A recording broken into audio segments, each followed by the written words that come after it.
अच्छा, मुझे आज थोड़ा सा इस तरफ आती हूँ, बहुत सारी बातें होती रहती हैं और होंगी भी। मैं आपसे ये पूछना चाहूंगी कि किसी भी मंजिल को पाने के लिए, हासिल करने के लिए कौन सी ऐसी बेसिक चीजें हैं जो मैं समझे, क्या कौन सा फॉर्मूला है जिसको आप अगर लेके चलते हैं तो आप मंजिल जो है वो पा लेते हैं और कामयाबी की तरफ जाते हैं?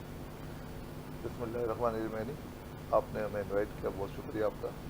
Thank you. देखें, आपने जो बात की ना कि मंजिल, देखें हर इंसान को कोई भी मंजिल हासिल करने के लिए उसका कोई ना कोई फोकस होना चाहिए।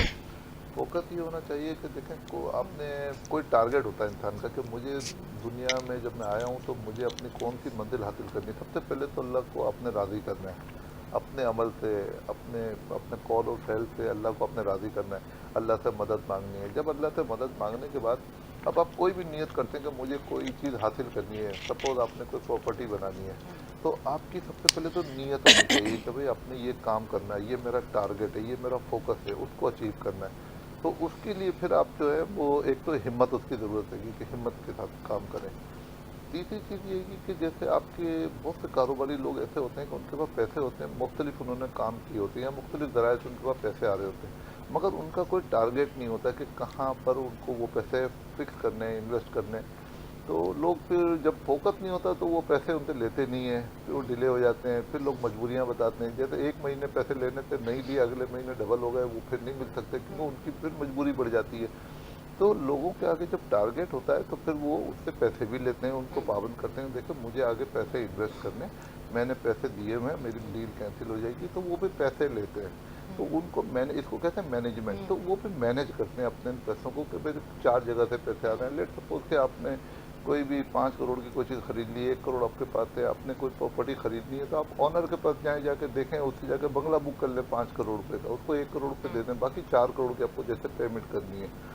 मैं तो रियल एस्टेट एजेंट, तो इसलिए मैं आपको हाँ बिल्डर हूँ, तो मैं इस हवाले से बात कर ठीक रहा है। हूँ। तो फिर आपके पास क्या होगा कि जो साहिब हैसियत लोग हैं उनके पास पैसे हैं, मगर उनके पास मैनेजमेंट नहीं है। अब मैनेजमेंट होना बहुत ज़रूरी है। मैनेजमेंट ये कि आप उन पैसे को किसी जगह पर सही जगह पे इन्वेस्ट करें।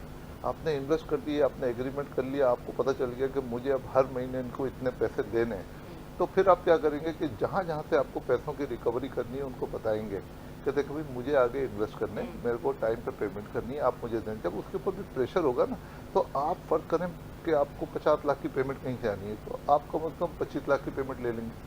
15 लाख की पेमेंट का फोकस करके चलें कि भाई मैंने 15 लाख तो हर सूरत में लेने हैं और बिल्डर को पेमेंट देनी है।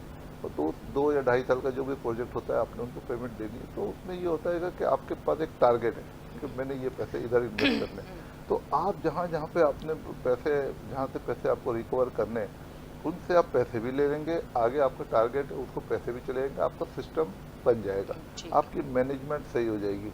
तो आप हासिल कर लेंगे, अपना टारगेट भी अचीव कर लेंगे। अब लोग क्या करते हैं कि जब कोई टारगेट होता ही नहीं है तो फिर लोग पैसे भी नहीं लेते। जब पैसे नहीं लेते तो खराबियाँ पैदा हो जाती हैं, इख्तलाफत पैदा हो जाते हैं। ज़ाहिर है फिर पैसे एक महीने नहीं देंगे, दूसरे महीने फिर पैसे बढ़ जाएंगे। लोगों का टारगेट